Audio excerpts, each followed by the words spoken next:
Does anybody else film and in the background their cat is just like staring at them like he's gonna kill them?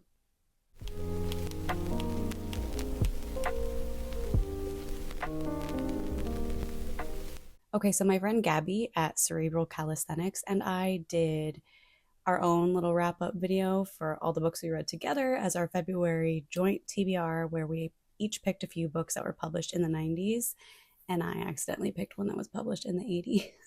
So we had our little wrap up video that is still being edited, but that one is like long form, deep diving into the intentions behind the books and the authors and the interviews that we watched and stuff. So I'm still going to do my normal wrap up where I just touch a bit more lightly on things, but also we didn't read all of the same books. We did like 5 books together, and then I still had non 90s books that I did in February. So I want to chat about those. And I keep forgetting to talk about the books that I DNF'd. So I'm not doing that this time because, yeah, those are ultimate disappointments. And I just want to see if there's something I'm missing with those. So at the end, I got to talk about what I didn't finish this month. I'm filming this a few days before the end of February, so these will be done, but they're not quite done yet. This was actually on my TBR for next month, but since I got done a little bit early, I really wanted to start this. It's The Wolf Den by Elodie Harper. So far, I really like it. I'm like 10% done with it. This is set in Pompeii, and it's about a woman who is sold to a brothel, and it's just about her and the other workers in the brothel and how they deal with all the men, how they are trying to figure out how to get out of there because most of them have nobody at all. And it's really good so far. I'm enjoying this a lot. There is diversity among the characters. They're covering some really good stuff in here, and I've definitely been highlighting some things are quotes that I like, some things are just issues that I appreciate having addressed the way that they are being addressed. And yeah, so far so good. I'm having a blast with this. It's over 400 pages, but it feels like it's moving really quickly because there's not a single page that I haven't enjoyed yet. So this is very promising so far. Next is one that I started reading a while ago, and then I just kind of hit pause. But I have been working really hard on combating my unmedicated ADD and trying to get more consistent because I have so many things that I want to work on that I struggle to remember all of them. And it's most of the time not even a matter of I didn't want to do it, so I didn't. I just like didn't even think to do it. So I've got a new habit tracker on my phone, which I've always hated the idea of, but it's helping a lot. And this seems like the perfect time to go back and finish Atomic Habits by James Clear. I got like a third of the way done with this. I was reading it with a friend, and I think while it was a good idea for us to read it together, she's in New York and I'm in the Midwest, and we both have kind of chaotic lives right now.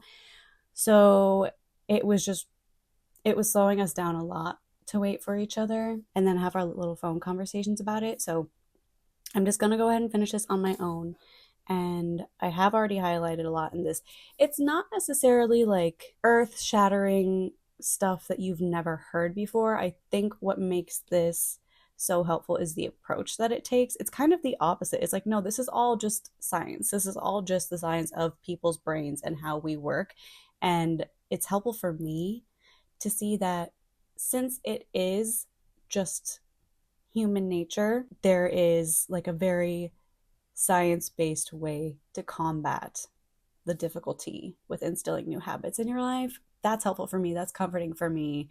I'm not that special. It's not harder for me than it is for anybody else. This just breaks it down in a really actionable way. And I think that's the helpful thing about good self-help books, which are few and far between, is don't just point out the problem. Like, give me a solution that is approachable and show me the science that that solution is actually helpful. And this does that. This does that very well. So I'm actually really excited to tackle this weekend, and it reads really quickly, so I can get a lot of this done. Okay, so this is one.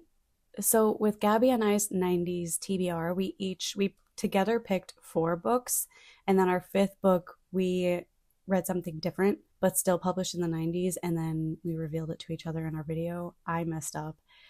This version of this book was published in the 90s, but it actually came out in like 84 or 85, which is, I do that all the time. Yeah, I'm not trustworthy with publication dates. I will just say that. Always double check me. But this is The House on Mango Street by Sandra Cisneros, and this was really great. I would classify this as like YA literary fiction, which is very interesting. This is basically about a Latina girl whose family has always wanted their own house that they've bought and it's theirs and they don't have to pay rent. And they've been dreaming about it, especially this girl. And then they get a house and it's not everything she hoped for. It needs a lot of work. And she doesn't want to take ownership of it. She kind of is just like, no, that's not my house. Like, I live there, but that's not my house. And she's struggling to come to terms with where she comes from and who she is and all of these things. And it's basically little essays. It's short little sections that are kind of about figuring out your identity, especially when it's not the identity that childhood you wants. You know, she's looking at other people's lives and she wants that. And therefore, she is not having an easy time owning who she is. And it's a lot of it is on the lighter side, important and very interesting and makes you think, but not super dark. But then towards the end, it does get darker, which I appreciate because it still was done in a way that didn't make you feel super, I don't know. It was talking about dark things, but the language was sort of vague enough that it didn't feel like a sudden plunge into trauma or anything. I really liked this. It's short. It's like around 100 pages. I read it in one sitting, and I read this because somebody said it was a very formative book for them, and I totally understand why. I always wonder like how I would have matured differently if I had something like this growing up that was a think piece for kids. I think that people underestimate the intelligence of kids all the time, and I really wish I would have had something like this growing up. But I'm happy that people did have this, and I highly recommend it. Okay, so this one I picked, not unfortunately, because it was still interesting in its own ways, but I did not love this. It's Midnight in the Garden of Good and Evil by John Berendt. This is also a movie with John Cusack and Kevin Spacey? Yes, Kevin Spacey. This is marketed so inaccurately. Don't convince me to read a book on the basis that it's true crime, murder in a mansion, and then not even talk about that until at least halfway through the book. Like, that's insane. Because the first half of the book is just talking about the culture of Savannah, Georgia, which is fascinating in its own way because it's wild, but it's not what I was reading this book for. So that took the ratings down quite a bit.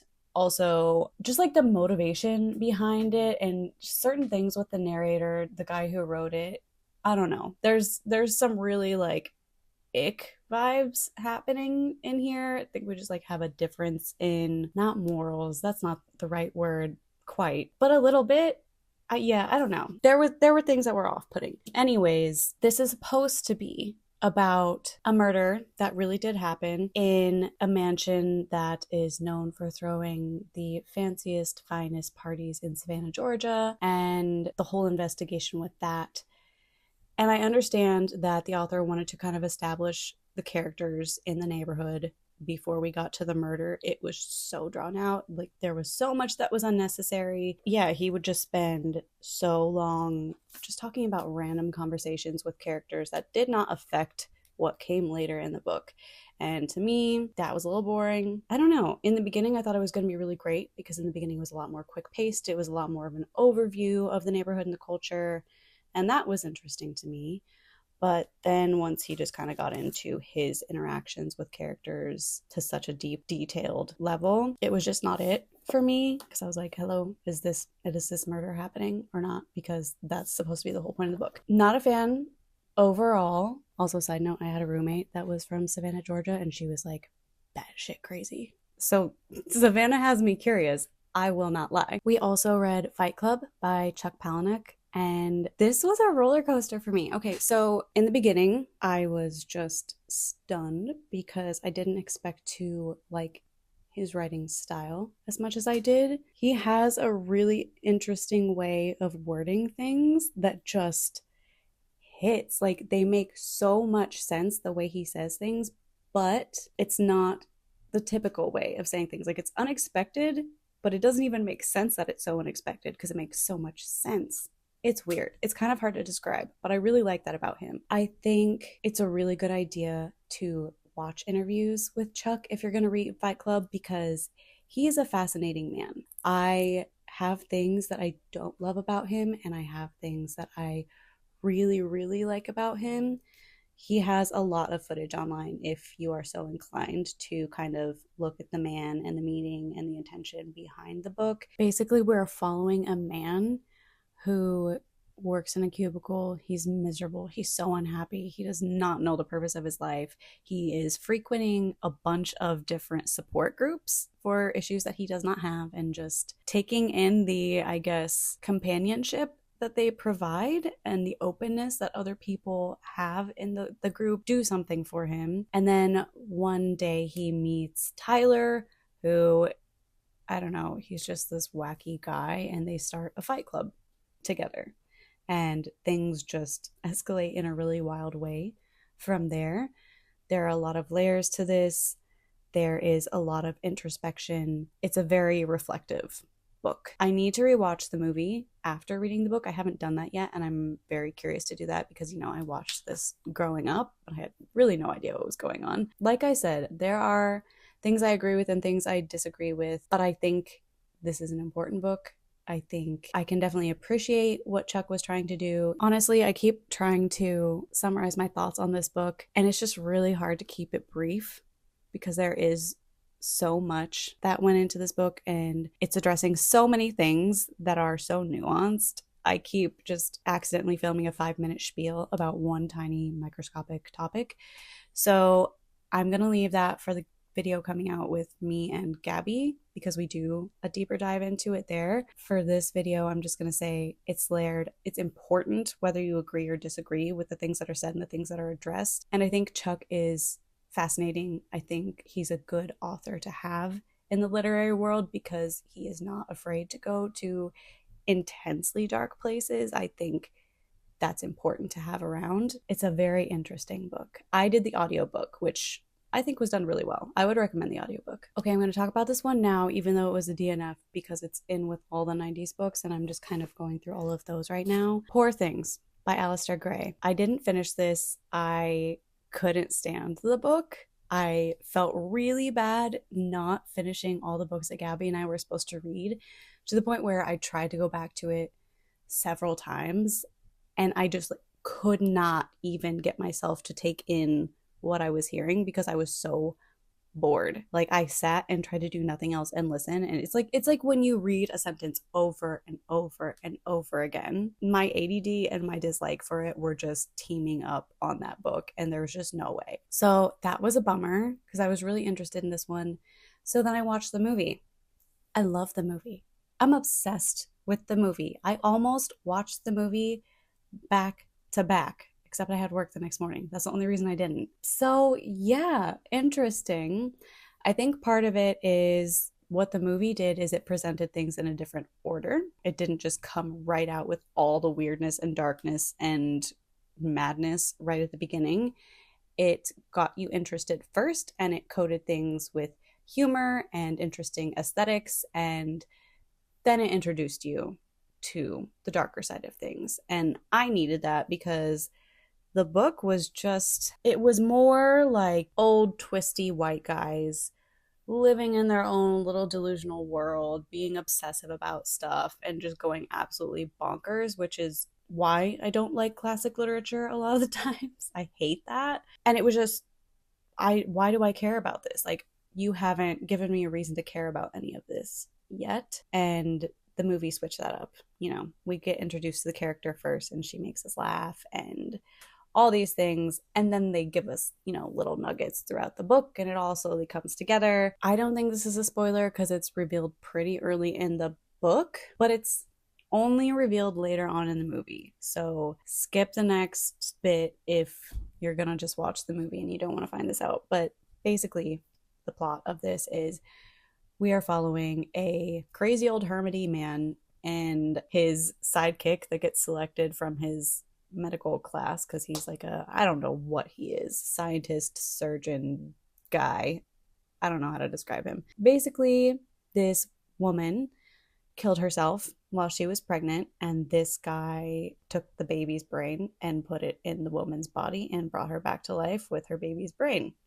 So it's about an adult, extremely attractive woman learning to navigate the world, and more importantly, the world of vicious men, while developing her brain from infancy. So she's seeing things in a very different light, and she's responding to things in a highly unusual way because she's responding in a way that makes sense because she doesn't feel obligated to behave like a good woman and just stay in her place. So it's extremely satisfying to watch the movie. It is one of the most satisfying movies I have ever seen as a woman, and I was clapping and I was cackling and I was rewinding and rewatching things and I was talking about it to everybody. I don't know how it was in the book once she reached the point where she went out on her own and was able to converse with men in a more grown-up way, because I just couldn't get that far. But in the movie, that part was absolutely awesome. So good. I don't recommend the book. I really don't. But I highly, highly recommend the movie. I think it's absolutely epic, and I'm happy it won a bunch of awards. I don't even know what all it won, but I really hope Mark Ruffalo won something because he had me rolling on the floor. Like, I was laughing so hard at his mannerisms. The book, I just think that Alasdair Gray didn't have the right formula and how to make this digestible for people. I think he had the idea of what he wanted to say, and he wasn't necessarily as good at formulating a good approach and a good presentation. And that matters just as much as what you have to say. The last book that I read with Gabby for the 90s books was The Secret History by Donna Tartt. And I was excited about this one because people love it, but I was also nervous about this one because I haven't liked dark academia the way other people have, because I feel like a lot of authors rely on the trope and don't actually have anything interesting to say. Not the case here at all. I loved this book a lot. If I had to describe it, I would say it's like a snobby, but like in a way that I really didn't mind, because it acknowledges that it's snobby. It's very intentionally snobby. Snobby dark academia, Greek tragedy, murder mystery, which in an interview Donna did say, I wanted this to be a Greek tragedy and I wanted the setting to be dark academia because she's obsessed with aesthetics, which you can tell because, okay, so I have this highlighting system so that I can actually find my highlights, and all the green you see, that means that I highlighted like a paragraph or a sentence. There was something that caught my eye on that page. And then the blue in the middle, that means that there was a word that I had to Google and that I wanted to add to my vocabulary. So yeah, there was a lot going on in this book. This is the beginning because she has really, really, really amazing descriptors. The way she describes settings and characters, she can make you feel like you know somebody in one short paragraph. She can give you a visual image, and she can make you feel like you understand their personality in like this much space, which is so amazing, and I'm a sucker for that. So I was pretty obsessed with this right off the bat. The beginning was so slow for me to read because I was doing so much highlighting, which usually I lose patience with and I kind of start skimping on it. But this one, no, I could not. It's a very, very, very unreliable narrator. We are following a group of students at a college in New England, and they study just kind of everything around Greek. They study the language, they study the philosophy, just so many things. They're all completely out of touch with reality. They live largely in their heads, but they also, most of them, you know, have never had a job, never will have a job, and are kind of obsessed with things that couldn't matter less to 99.9% of human beings. Gosh, it's such a whirlwind. It starts out with a dead student. That's on the first page, so that's not a spoiler. It's one of those books where they tell you the big crazy thing that happens at the end, and then they backtrack and we kind of watch how that all comes to fruition, which I am finding I really like that approach, actually. I think it allows you to kind of settle into the details a bit more because you're not constantly trying to figure out what's happening. Like, you are to some extent, but you already know how things are going to end. So you can kind of look at things with a more critical eye. And I think that's a fun approach. And that was another thing that was priority for Donna to do in this book. And I think it worked really well. Her way of writing is just so well-rounded, which sounds like such a boring compliment, I feel like, but there are no huge weaknesses that I can find. The things that I had questions on when I was reading were answered pretty quickly when I started watching interviews, and everything was like, nope, that was super intentional, and this is what it meant, this is why I did that, and it all does check out and plays into everything she was trying to do so well. I appreciate Donna so much. I think it is completely warranted how much hype this book has. Next up, we have How Far the Light Reaches by Sarah Imbler. This was a gift from my Secret Santa this year, and it's perfect for me because I'm obsessed with marine life, and this is a book of essays. It follows 10 different sea creatures, and we look at the things that kind of make them unique and help them survive. And then we kind of look at how those themes relate to Sabrina's life. Yeah, this is pretty great if you like nature at all, because you are learning about different sea creatures, but it's also great for people who like dealing with more intense issues, LGBTQ issues, who like more literary stuff. It kind of covers a lot of bases. It's got a lot of different things going on at once, even though it reads pretty light. You know, like, it's pretty easy to read. It's not super dark and heavy, even though it's tackling big issues. And I think that's pretty brilliant. I really enjoyed it. The goldfish one in the beginning was my favorite, without a doubt, and it definitely gets you hooked. I think this is a good book for a lot of different types of people, and I highly recommend it. The Autobiography of Malcolm X. I've been meaning to read this for a while. I've been pretty intimidated by it. Finally got it done because this bad boy is like, it's over 400 pages. It is so in-depth. It starts before Malcolm is even out of the womb and goes through the period of time when he is following other people, and then transitions to finding his own voice independent of anyone else. I think that was the part that educated me the most, is looking at the different phases of his leadership, because he had been a leader for so long. There was a period of times where he viewed himself as just projecting somebody else's voice. Eventually that all came to an end, and he found his own voice. It's a fascinating book. It's a book that everybody should read, just because he is such a massive, iconic figure in history. And this was cool for me to read because his first apartment was like 2 blocks from one of my old apartments, and it was really fun reading about Harlem. It just, like, all the phases that it went through and how it shaped him. It's really, really good. It is not a quick read at all, because, you know, it's not a book to rush through, and it's really in-depth. Read this when you've got time to sit with it. Read this when you've got time to, like, focus on it and pay attention to it. Okay, audiobooks and DNFs.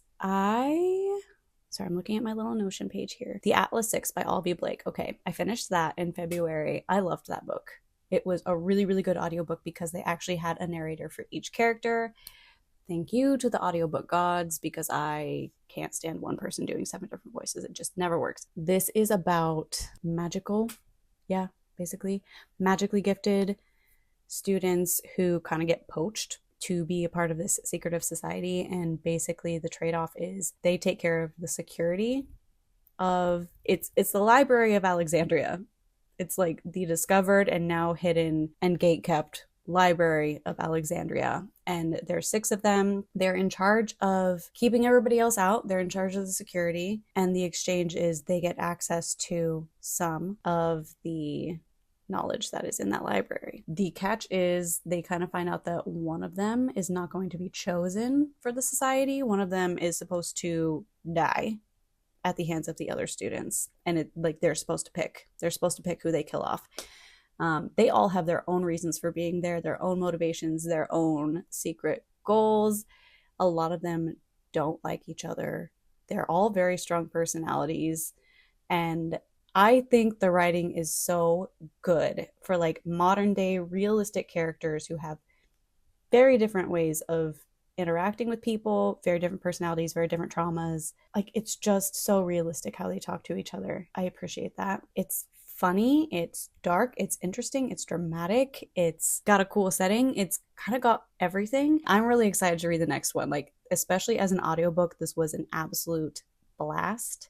I didn't feel like it was hard to focus on, even though, you know, with like 6 students plus other characters, it would sound like there's a lot to keep track of, but it's done so well that it's really easy. So I'm a massive fan. I have another Olivia Blake, The Masters of Death, I think, on hold at Libby. I'm just waiting for that to be available. I'm really excited to see what I think of her when it's a totally different storyline. The next book I listened to was Loud by Drew Afualo, and this is a great audiobook.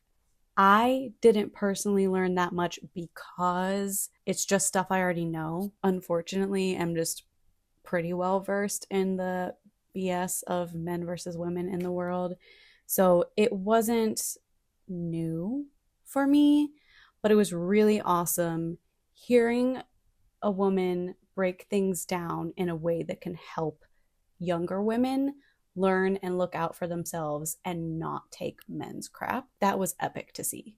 I absolutely adore her for that, and I hope that more people will follow in her footsteps, because I think that is so important. Like, we have the power to talk to each other in that way. We absolutely should. And everybody is going to have something slightly different to say based on their experiences, which she does bring in. She brings in her Samoan heritage and talks about kind of how the sexes are viewed in that culture. And it's awesome. That was the part that was new for me, was learning about how women are viewed in Samoan culture. And it's pretty great. I'm very jealous of that. It's blunt. It's funny. It is nurturing. She's very well educated on these things. You know, Unfortunately, I think a lot of people would hear about this book or read the description when they come across it and think it's probably just, you know, a girl who started making money just being ranty, which, like, okay, if so, then what? But it's not that. She does rant about things, but she can back up everything she says 100%. Like, it's accurate. She's not just going off on tangents that have no basis. I recommend it no matter what, but I do think if you are like upper 20s or older,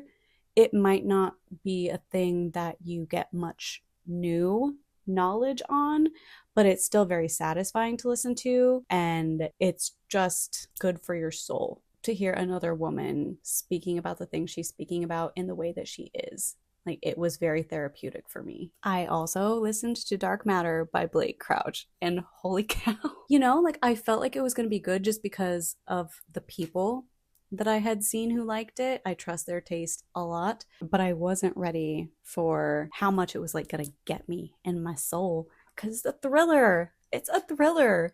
They're not supposed to do that. This one falls into what I wanted for thrillers this year, which is thrillers that are actually written very well and that actually address issues. You know, some thrillers are, and this is not a problem, sometimes this is what I want. There are some thrillers that are just like, basically, you know how murder mysteries, they're just a formula. It's just a whodunit. It's not trying to address any other issue aside from who did the killing. And there are plenty of thrillers that are like that. This is not that. Like, this is tackling issues of identity and choices and your path in life and who, just like, it's so good. I don't have Apple TV, but I want to watch the show so badly. I love this book. This is a 5-star book for me, without a doubt. It is amazing.